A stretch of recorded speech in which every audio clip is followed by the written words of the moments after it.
So another 2-minute video with me, Andy B. And I've been thinking about the fact our car is currently in the garage off the road and we can't afford to get it repaired yet.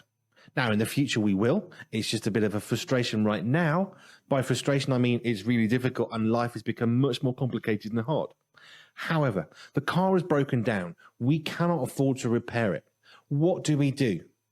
Now, I didn't do quite so well this time round. I was a bit tired. I was a bit run down at the time. My response was to feel quite dark and heavy, and this is like the end of our life and all the rest of it. I didn't handle it particularly well. Normally, I'd probably pray about it a bit quicker than we did. We have prayed about it. We're leaving it in God's hands. But things come along that take us out that we're not expecting to happen.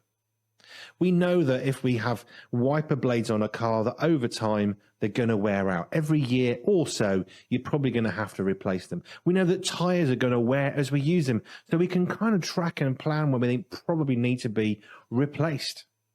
There are things that we can plan for, and then there are things we can't.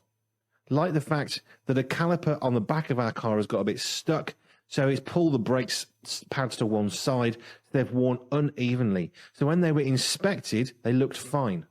Now, we didn't say, can you check the brakes out? It was in for something else. And when I said to the breakdown guy, should this have been spotted? No, he said, you'd have to literally get a mirror in there to see the other brake pads. They've worn down to the metal, so we heard a grating noise driving down the road thinking, that's not good. It's basically destroyed the brake discs and it's destroyed the brake pads. We have to get all of that repaired for the car to be safe on the road again.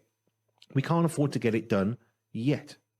But when these problems come, whether it takes you a day or a week to pray, what do you then do? Do you wallow in self-pity? I was there earlier this week. We live very far from where Joe works. We live very far from our church for very deliberate reasons. And it's really frustrating when we can't get there because there's no buses to get us where we want to get to. So it's kind of stopped us. We go shopping in the car. We can't go shopping. We go out as a family for things. We can't do that. It's really, really hard work. But we're persevering because you know what? There's a local shop and there's a local butcher's and there's a local place we can get fruit and veg. And Joe can get the bus to work. And we haven't got to be anywhere right now. When problems come, how do you face it? How do you deal with it? Because problems will come, you can deal with them. Problems will come that you can't. And the ones that you can't, God's watching our reaction. And so are other people. So how are you going to respond? Just a thought.